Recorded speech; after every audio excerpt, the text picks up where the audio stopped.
Magandang araw mga kaibon, mga kalapatids. Yon, welcome back ulit sa channel natin. For today's video, may ilang good news tayo dito sa ibonan natin, no? Tapos meron din tayong bad news. Yon, tara, pag-usapan natin yung good news at bad news dito sa ating aviary. Tara.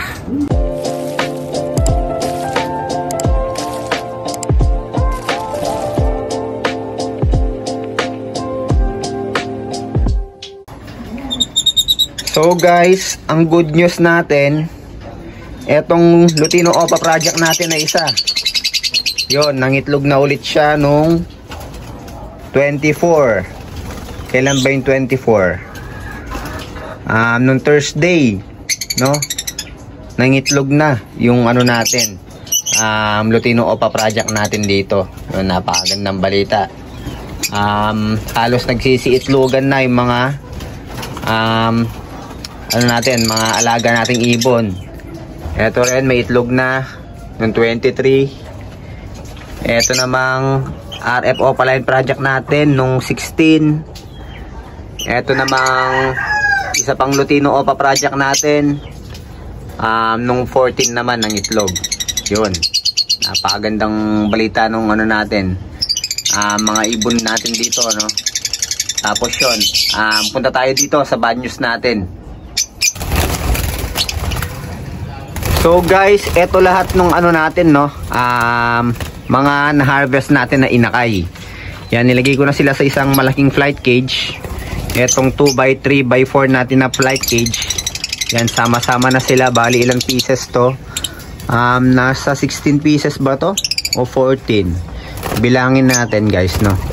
1, 2, 3, 4, 5, 6, 7, 8, 9, 10, 11, 12, 13, 14, 15 pieces na ano, na inakay ang na-harvest natin nung nakaraang clutch natin. So yung bad news natin, yung isa dyan, yung inaakala natin na napasok sa red factor, no. Pinost ko siya sa ano, sa grupo na mga nag-breed ng red factor. May mga nagsasabing ano, hindi siya pasok sa red factor. Meron naman nagsasabi na pasok daw sa red factor. Meron din nagsasabi na papunta na raw siya doon sa red factor, hindi lang natuloy. So kukunin natin yung ibon natin ngayon at ipapakita ko sa inyo, para makita nyo na maayos yung ibon natin, no. Tara, kunin natin. So guys, eto yung ibon natin na sinasabi ko sa inyo, no. Yung akala natin na pasok sa RF. Pero kung mapapansin nyo, yun yung likod niya, medyo orange nga lang siya. Tapos yung katawan niya sa ilalim, check natin. Hindi makita eh. Kunin natin yung ibon para makita na maayos.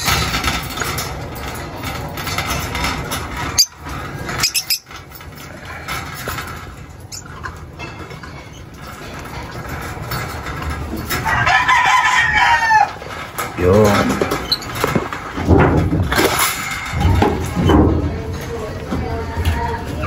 Ayan yung katawan niya sa ilalim. Medyo orange nga lang siya.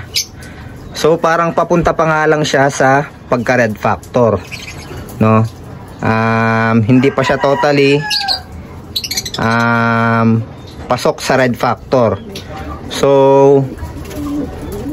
yun, parang ano pa lang siya, papunta pa lang talaga siya sa ano, pagka red factor tong ibon natin. Pinesto natin siya sa maliwanag. Yan, kung mapapansin nyo yung likod niya, ayan, orange, diba? So parang papunta pa lang talaga siya sa pagka red factor. Tapos yung katawan niya, ayun, pa-orange lang din, pa-orange lang. Ayan, kung makikita nyo yung likod niya, pa-orange lang. Hindi pa talaga siya totally na pula. Kaya hindi pa natin talaga siya masasabi na pasok sa red factor. Papunta pa lang siya dun sa red factor, no. Pero sabi ng mga veterano, maganda raw na ano to, materialis to.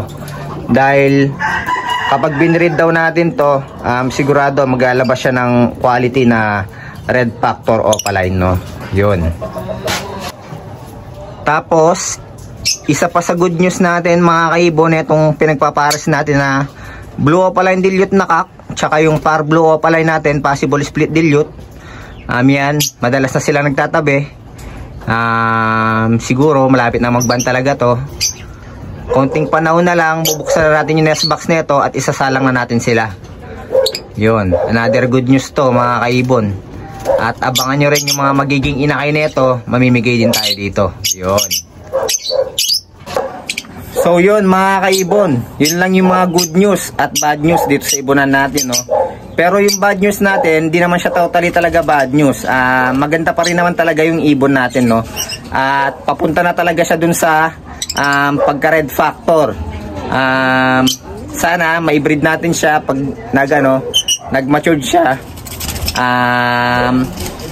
Manapan natin siya ng kapares tapos i-breed natin. Yun. So yun mga kaibon, hanggang dito na lang yung vlog natin para ngayong araw na to, no. Nasa bubong na tayo, nagkakalapati na tayo. So yun, sa mga nag-aabang ng free raffle birds natin, huwag niyong kalimutan follow at mag-subscribe sa ating Facebook page at YouTube channel. Yun mga kaibon, mga kalapatids, hanggang dito na lang. Ingat and God bless po sa inyong lahat.